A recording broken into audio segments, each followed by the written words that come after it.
Alors il s'agit d'un essai qui est axé sur la mondialisation. La mondialisation avec toutes les conséquences qu'elle emporte au niveau de baisse du niveau de vie pour les pays développés. C'est un essai que j'ai voulu non pas uniquement descriptif, concernant tout ce qui est conséquences, comme je l'ai dit, en termes de baisse du niveau de vie, de baisse et de stagnation de la croissance dans nos pays. J'ai voulu essayer d'aller un petit peu plus loin que la simple description. J'ai voulu essayer de savoir ce qui se cachait derrière cette mondialisation. Je viens d'un milieu, j'ai travaillé depuis une vingtaine d'années dans le milieu politique. Je suis toujours collaborateur d'élus. Et j'ai été frappé depuis de nombreuses années par le fait qu'on accepte de manière presque inéluctable des choses qui s'appellent le libre-échange, des choses qui s'appellent chômage de masse depuis les années 70, pratiquement dans notre pays. J'ai toujours été frappé par le fait que lorsque désormais on atteint 2% de croissance, on s'extasie en disant c'est un miracle économique, comme par exemple l'Allemagne en ce moment, qui est à peu près 2% de croissance. On donne ce pays en exemple, mais il faut savoir que 2% de croissance dans les années 70 encore, c'était des très mauvaises années. Dans le milieu politique qui est censé protéger la population, on a toujours comme mot à la bouche le mot inéluctable. Alors tout est inéluctable désormais. L'ouverture des frontières, c'est bien entendu la chose la plus inéluctable. La baisse du niveau de vie, vous savez, on ne peut pas faire autrement. On a tous essayé contre le chômage. Et en discutant avec les élus, notamment les parlementaires qui sont censés théoriquement être à la pointe de tous ces mécanismes, je me suis aperçu qu'il y avait quand même beaucoup d'ignorance derrière tout ça. Alors, il y a quelques années, on n'était pas beaucoup à l'époque à vouloir faire en sorte que le débat sur le protectionnisme puisse être mis en avant. J'ai essayé avec un ou deux députés et sénateurs qui ont voulu au départ, créer une petite dynamique en ce sens. On a essayé de voir un petit peu ce que pensaient les parlementaires de tout ce mouvement. Alors on a été assez effrayés finalement parce que entre l'ignorance des mécanismes économiques, les poncifs qui ne cessent d'être pris pour des vérités à l'état pur, on s'aperçoit que finalement le monde politique a accepté un déclin inéluctable de l'économie et c'est quelque chose qui est extrêmement triste et derrière tout ça finalement on voit qu'il y a une espèce de nouvelle presque inquisition qui nous interdit de penser. Alors, inquisition, caractère inéluctable de la mondialisation, acceptation des inégalités, acceptation de choses qui vous paraissent. On ne peut plus discuter de rien. Je me suis dit, mais est-ce qu'il n'y a pas quelque chose derrière tout ça? Alors, effectivement, rien n'arrive par hasard. Ça c'est clair qu'il y a encore 50 ans, vous pouviez discuter du protectionnisme ou du libre-échange, personne ne vous disait vous êtes un hérétique et vous n'avez pas le droit de penser comme ça. Sur d'autres sujets, c'est la même chose. Je veux dire aujourd'hui, sur l'immigration, sur plein d'autres choses, on n'a plus le droit de dire quoi que ce soit. Si vous dites qu'Angela Merkel impose ses vues à l'Europe, vous êtes germanophobe, etc., etc. Alors on s'est dit, mais il y a quand même une chose qui s'est passée depuis les années 60, 68 notamment, c'est que les élites ont profondément changé. Qu'est-ce que c'était que les élites avant?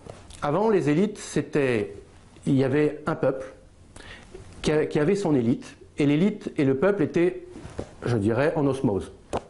Alors bien sûr, il y avait des élites de droite, des élites de gauche, il y avait des élites catholiques, des élites communistes, mais grosso modo, on avait une petite élite avec un peuple qui est numériquement très important, et l'un et l'autre naviguaient ensemble, naviguaient de pair.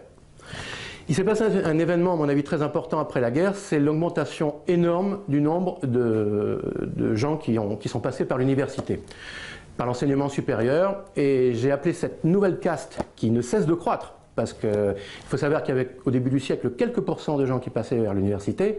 À partir des années 68-70, ce sont des phénomènes de masse. Aujourd'hui, vous avez pratiquement une personne sur deux, voire plus, qui passe par l'université. Alors, quand on passe d'une élite numériquement très petite, avec un peuple qui est alphabétisé bien sûr, mais qui n'est pas passé par l'enseignement supérieur, à un autre monde où vous avez 50% des gens qui sont supériorisés dans leur tête, c'est-à-dire que lorsqu'on est simplement au niveau de l'alphabétisation de masse, et lorsqu'on est dans l'enseignement supérieur, on n'a plus la même conscience de soi-même, on n'a plus la même conscience des choses. On pense beaucoup plus de manière individuelle, peut-être même voire de manière narcissique quelque part. Et là, j'ai repris des études qu'avait fait notamment Emmanuel Todd et qui montraient l'impact énorme sur la politique, sur l'économie, sur la façon de penser du niveau d'éducation. J'avais toujours été frappé, et c'est lui qui l'avait montré, c'est que dans la France du XVIIIe siècle, à partir du moment où vous avez eu 50% des gens qui ont été alphabétisés, c'est-à-dire vers 1760, 1770, vous avez eu la révolution de 1789 quelques années après. Il s'est passé la même chose en Russie, avec un peu de décalage, en 1917. Donc je pense sincèrement que la façon, le nombre d'éduqués supérieurs, d'éduqués alphabétisés est très important pour comprendre la façon dont fonctionne le monde. Lorsque vous avez 50% d'une population qui est passée par l'enseignement supérieur, elle va réfléchir complètement différemment d'une population qui est simplement alphabétisée comme elle l'était au début du siècle. Alors, quel est le lien entre cette façon de penser et la mondialisation, et puis d'autres phénomènes aussi, qui sont le phénomène, par exemple, comme je l'ai dit, un peu du politiquement correct, cette idée que l'on n'a plus la possibilité de... Il y a des vérités d'évidence. Il y a, par exemple, dans la société est une société de victimes. Les sociétés de victimes, vous avez évidemment vous avez les immigrés qui sont des victimes, vous avez les femmes qui sont des victimes des hommes, hein, on le voit tout le temps, on vous parle de femmes battues, etc. etc. Il y a les gays qui sont également aussi quelque part des victimes, etc. On n'arrête pas de faire des commémorations de la Shoah presque plus qu'après-guerre. Bon, des choses assez bizarres comme ça. Et puis la mondialisation, qui est une autre forme je dirais, oui, bon, on peut dire de totalitarisme intellectuel, puisque dès que vous dites « Ah, mais il faut remettre des protections commerciales à l'Europe », vous passez pour le dernier des Nord-Coréens, vous passez pour un analphabète, vous passez pour un crétin, tout simplement. De moins en moins, bien sûr, maintenant, mais je vous assure qu'il y a quelques années, c'était encore le cas, hein, et rares étaient les Emmanuel Todd ou les Maurice Allais qui osaient entrer dans le vif du sujet. L'idée, c'est de dire que il y a une nouvelle classe en fait qui est en formation, une nouvelle classe sociale véritablement qui est en formation dans tous les pays, je dirais, les anciens pays riches, c'est-à-dire l'Europe, les États-Unis et le Japon. Cette nouvelle classe sociale, la classe des supériorisés, elle va avoir une autre vision du monde, une vision qui est beaucoup plus inégalitaire, forcément, puisque vous êtes 50% de la population et vous avez 50% qui n'est pas passé comme vous par l'enseignement supérieur. Pourtant, vous avez envie de vous sentir supérieur. Mais comment se sentir supérieur quand vous êtes 50%? C'est une masse énorme, 50%. Même 30%, c'est une masse énorme. Moi, je pense que le nouveau système politique, qui est binaire. Le nouveau système politique, c'est à la fois la pensée unique économique, mondialisation, obligatoire, etc., et le politiquement correct, tout aussi obligatoire, sinon vous êtes diabolisé, vous êtes fascisé, vous êtes ostracisé, comme un hérétique au Moyen-Âge, exactement comme ça. Donc cette nouvelle politique, elle est faite uniquement pour qu'une nouvelle élite, une nouvelle hyperclasse mondiale puisse émerger. Si vous ouvrez complètement les frontières, il se passe... Mais ça, déjà Keynes le disait, beaucoup d'économistes le savent. Si vous ouvrez les frontières, il va se passer qu'au niveau mondial, il va y avoir un seul marché du travail. Le salaire des pays riches va baisser, le salaire des pays pauvres, des pays émergents, va augmenter temporairement jusqu'à avoir un salaire mondial. Et lorsque les pays émergents n'auront plus la possibilité de déverser leur surplus chez nous, eux aussi vont connaître la baisse de la croissance, comme nous on le connaît déjà. Alors, de tout ça, de ce salaire unique, bien entendu, il y a quelques personnes qui vont s'en sortir. Évidemment, si vous êtes avocat, si vous êtes ingénieur, si vous êtes journaliste, si vous êtes grand universitaire, fonctionnaire de la fonction publique bien payé, etc., etc., la mondialisation, c'est génial pour vous. Vous avez les prix des iPhones qui sont de plus en plus bas, tandis que votre salaire, lui, il n'est pas encore trop touché par la mondialisation. Ce n'est pas le cas des ouvriers, ce n'est pas le cas des employés, et c'est de moins en moins le cas des cadres du secteur privé. Mais bon, grosso modo, il y a une hyper-élite qui est en train d'émerger, d'autant que, comme il y a des inégalités, il y a de l'argent qui se déverse dans la bourse, forcément. Si, tout le monde sait que lorsque le revenu augmente, l'épargne augmente. Ce n'est pas la consommation qui augmente proportionnellement, c'est l'épargne. Et ça vous explique que depuis une vingtaine d'années, depuis les années Reagan, Thatcher, vous avez corrélativement l'augmentation des inégalités et des masses d'argent énormes qui se déversent dans la bourse. Alors, vous avez les salaires qui stagnent, ou voire même qui régressent, et il y a une baisse de la demande, et la baisse de la demande fait une baisse de la croissance. J'ai expliqué dans mon livre comment on s'en est sorti depuis une dizaine d'années. Alors que depuis une dizaine d'années, vous avez la Chine, l'Inde, le Brésil, la Russie, la Turquie qui sont des vraies puissances économiques. Maintenant, comment on s'en est sorti pour éviter que la croissance ne se casse complètement la figure? C'était par l'endettement. Alors là, aujourd'hui, tous les jours, il y a à peu près un sommet européen pour dire écoutez, il faut arrêter l'endettement, il faut arrêter l'endettement. Oui, mais le problème, c'est que sans endettement, on n'a plus du tout de croissance. Endettement privé, endettement public. Il ne faut pas croire qu'il y a uniquement les Grecs qui se sont endettés grâce au taux d'intérêt allemand. Hein. Les plus endettés, ce sont les Anglais et les Américains, au niveau privé. Et ce seront certainement les premiers qui vont se casser la figure lorsque la vraie crise, parce que ça, c'est pas encore la vraie crise, va arriver. Donc je pense que derrière tous ces mécanismes de mondialisation, de politiquement correct, il y a une toute petite élite qui est en train d'émerger avec les deux choses qu'elle a toujours eu besoin, dont a toujours eu besoin une élite, c'est-à-dire de l'argent et de la bonne conscience. Quand vous étiez au temps de l'aristocratie, la bonne conscience, on n'en avait pas trop besoin parce que le roi était le représentant de Dieu sur terre.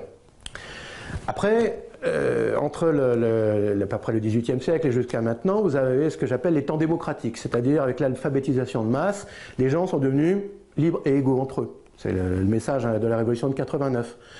Et là, c'était plus la bonne conscience, en fait, elle venait de l'élection. C'est pour ça que la démocratie, l'âge d'or de la démocratie, c'est quand même le 19e et le 20e siècle, malgré les grands totalitarismes, c'est quand même l'âge d'or de la vraie démocratie, la démocratie électorale et représentative. Depuis, alors c'est un mécanisme bien sûr très lent, je ne vais pas dater ça de 1968, ce serait stupide, mais depuis la fin de la Seconde Guerre mondiale, progressivement, dans tous les pays, les premiers touchés, ça a été les États-Unis, émerge une nouvelle élite avec une nouvelle mentalité, de nouveaux besoins en argent, de nouveaux besoins en bonne conscience, et je dirais même en bien-pensance.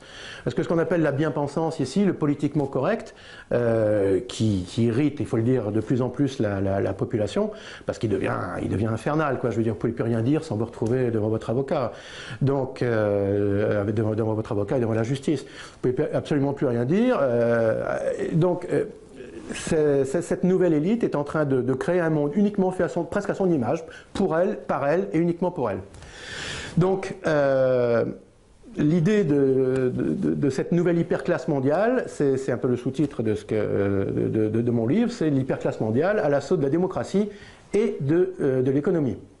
Alors pourquoi est-ce qu'elle va être à l'assaut de la démocratie et de l'économie? Bon. Je viens de le dire, le libre-échange est en train de s'autodétruire. Depuis les années 30, on sait que le principal moteur de la croissance, c'est la demande. Il n'y a qu'à voir tout simplement en ce moment quelle est la problématique des marchés financiers, des agences de notation. Et pourquoi il va y avoir un sommet à peu près européen tous les 5 jours ou tous les 10 jours et qui ne servira strictement à rien. Pourquoi? Parce que en même temps, on vous dit vous êtes trop endetté. D'accord, c'est vrai, vous êtes trop endetté, vous avez une charge de la dette qui est beaucoup trop importante. Mais en même temps, lorsqu'on fait des économies d'impôts, parce que les hommes politiques ne pensent qu'à ça, faire les économies d'impôts, on baisse l'État-providence sans trop éveiller l'électorat à cause de l'élection présidentielle en France, mais bon, grosso modo c'est ce qu'on fait, on baisse les dépenses publiques, et tout d'un coup on se dit mais oui mais la croissance est en baisse aussi. Alors qu'est-ce qu'on fait? Les agences de notation reviennent à charge disant mais ah oui mais là la croissance est en baisse, ça va pas non plus. Alors en fait ils sont jamais contents, mais s'ils sont on est arrivé à la contradiction fondamentale même du libre-échange. C'est-à-dire que sans demande, vous n'avez pas d'offre. C'est l'inverse de la loi de Jean-Baptiste C qui disait que l'offre crée sa propre demande. C'est pas vrai. Moi je suis fondamentalement keynésien. Je pense qu'il n'y a jamais d'équilibre pur et parfait dans l'économie. Il y a des déperditions d'informations et il faut absolument soutenir la demande, ce qu'on n'avait pas fait dans les années 30. On avait beaucoup créé de produits nouveaux, mais on n'avait pas donné assez de salaire aux ouvriers. Il n'y a que quelques personnes, comme Ford, qui avaient compris que s'ils donnaient beaucoup d'argent à ses ouvriers, ben, ils allaient peut-être lui acheter ses voitures. Il y a des gens comme ça qui avaient compris, mais pas beaucoup. Roosevelt avait compris un petit peu aussi. Ce qui est aussi fantastique, c'est qu'à partir des années... Alors là, ce qu'on appelle les 30 glorieuses, 45-75, c'est la concrétisation de toutes ces idées qui sont nées dans les années 30. Et on a eu les plus formidables années de croissance pratiquement depuis que le capitalisme existe. Et depuis 1974-75, la nouvelle élite a commencé à diffuser son message de libre-échange. Et ce qu'on constate, c'est que dans tous les pays, vous avez eu une baisse de la croissance progressive, très progressive. Alors bien sûr, vous avez certaines rémissions, vous avez des moments où on a créé tellement de monnaie, où on s'est tellement endetté, où la bourse est devenue un tel jeu de casino que bon, vous avez eu quelques bons moments, on a eu quelques bons moments de croissance. Mais jamais on a retrouvé les 6-7% de croissance qu'on avait encore dans les années 60. Et ce mécanisme-là, c'est-à-dire créer un salaire mondial pratiquement unique, eh ben, il va nous tuer. Il va nous tuer tout simplement parce qu'à un moment donné, les pays émergents n'auront plus la possibilité de nous vendre leurs produits même bon marché. Donc ce qui va se passer logiquement, là on est en train de croire que la crise de l'euro c'est la crise terminale. Ça n'est que le début. Parce que le vrai système aujourd'hui mondial, il est entre grosso modo les pays émergents, la Chine et l'Inde, aidé ainsi un peu par du Japon, qui lui n'est pas un pays émergent, mais qui finance depuis plusieurs années le plus gros marché mondial, c'est-à-dire les États-Unis. États-Unis qui sont hyper endettés, non seulement au niveau public, mais aussi au niveau privé. Donc tout ça forme une espèce de duopole entre un commerçant et son acheteur. Alors tout le monde dit oui, mais les Chinois sont aussi dépendants des États-Unis. Ils ne peuvent pas tirer le tapis comme ça et mettre les États-Unis à bas. Moi je pense que de toute façon, on le voit déjà, la croissance en Chine est en train de baisser. Et elle va continuer à baisser, et je pense, à des rythmes très importants. Et un pays comme la Chine, qui n'a pas ces 7-8%, même 9-10% de croissance, ben, il ne peut pas tenir. Il sera obligé de regarder son propre marché, et il va se dire, mais est-ce qu'il n'est pas plus intéressant pour moi de financer avec toutes mes réserves monétaires mes pauvres, mais 1 milliard de pauvres, encore 1 milliard de pauvres, chinois, notamment dans tout ce qui est centre et ouest de la Chine, plutôt que des gens du Middle West New York. Est-ce que c'est pas peut-être plus intelligent? Et là, je pense que lorsque le duopole Chine-USA va s'effondrer, là vous aurez la vraie crise. Parce que non seulement vous aurez une chute du dollar, une chute du PIB qui est surévalué, un PIB américain qui est surévalué, non seulement vous aurez une chute, une récession énorme, peut-être même au niveau des années 30, mais en plus vous aurez un déplacement complet et définitif de la puissance.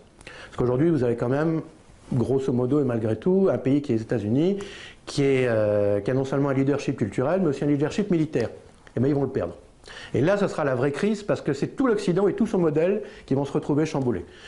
Je pense qu'il y aura quelques années extrêmement difficiles. Peut-être est-ce qu'on arrivera à arranger les choses en faisant des accords entre puissances identiques, c'est-à-dire entre pays riches, des accords entre pays émergents pour éviter que l'un et l'autre ne s'autodétruisent. Pour tout ça, bien sûr, ça s'appelle un protectionnisme intelligent, un protectionnisme modéré, un protectionnisme raisonné, qui n'est pas du tout l'autarcie telle qu'on la caricature, qui est simplement ce que nous on avait appelé avec la proposition de loi qu'on avait déposée, simplement de faire une mondialisation loyale. Voilà, on n'est pas contre les échanges, bien entendu, on ne peut pas être contre les échanges, c'est ridicule. Mais on peut être pour des échanges loyaux, c'est-à-dire pas avec une monnaie, des monnaies sous-évaluées, pas avec une espèce de darwinisme social qui fait que vous avez un coût du travail chinois qui est à 5 ou 10% de ce qui est ici et qui pèse sur nos salaires. Et pas non plus de dumping environnemental comme font les Chinois. Ils sont en train de détruire le pays, clairement. Voilà. Donc, moi je pense que l'hyperclasse mondiale, elle est en train de d'autodétruire une des choses pour lesquelles elle s'est battue, c'est-à-dire sa mondialisation qui lui permet de s'enrichir. Aujourd'hui, on voit bien qu'il y a à peu près 1 ou 2% de population qui profitent de la mondialisation et tout le reste est en train de s'enfoncer dans une crise qui ne fait que commencer. La deuxième chose, c'est moi je pense que le politiquement correct va aussi s'effondrer sur lui-même parce qu'il est en train de tourner à vide. Alors de deux choses l'une, soit on va de plus en plus vers une société où tout le monde met tout le monde en justice, hein, la société de tous contre tous, avec une démocratie finalement qui est quand même basée sur la liberté d'expression, y compris au niveau politique. Je veux dire, donc à partir du moment où vous avez une liberté d'expression qui est de plus en plus mise à mal par des lois de plus en plus confuses, touffues, ben je pense qu'à un moment donné, on pourra dire que la démocratie telle qu'on l'a connue a vécu. D'autant que j'entends parfois des choses assez inquiétantes, de dire par exemple il faut que toute souveraineté d'un pays soit transférée directement, alors que ce soit à Bruxelles ou alors peut-être même une espèce de gouvernement mondial, hein, on entend ça, et pas seulement de la part de Jacques Attali. Ça sont des choses extrêmement dangereuses qui doivent nous alerter, parce qu'il il est vraiment, je pense, minuit moins 5.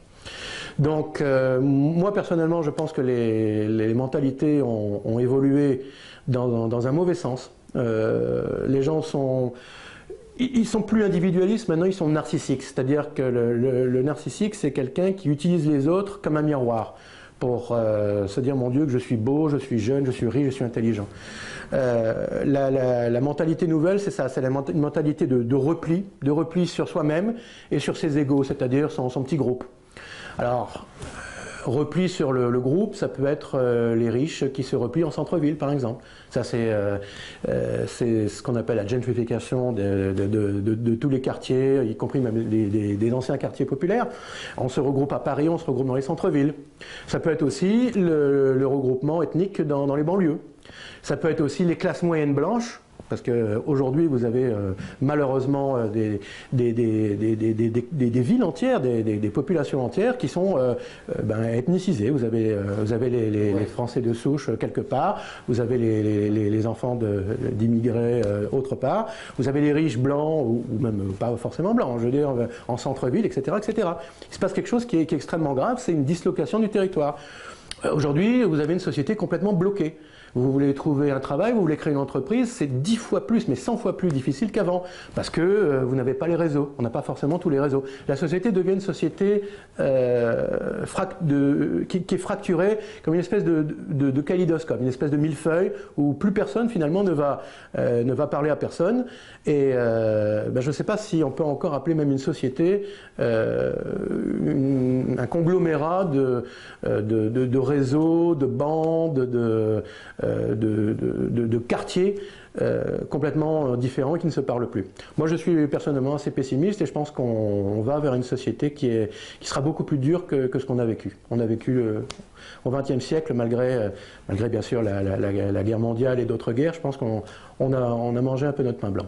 Voilà, c'est un peu l'essence de ce livre qui est pas seulement, comme j'ai dit, descriptif sur les méfaits de la mondialisation. Il y en a d'autres qui sont d'autres personnes qui sont économistes et qui ont fait ça de manière magnifique, hein, comme Jean-Luc Gréau par exemple, ou Jacques Sapir, Emmanuel Todd qui n'est pas économiste mais démographe. Il y avait même en son temps Maurice Allais, bien sûr, il y a pas mal de temps, il y a une dizaine d'années.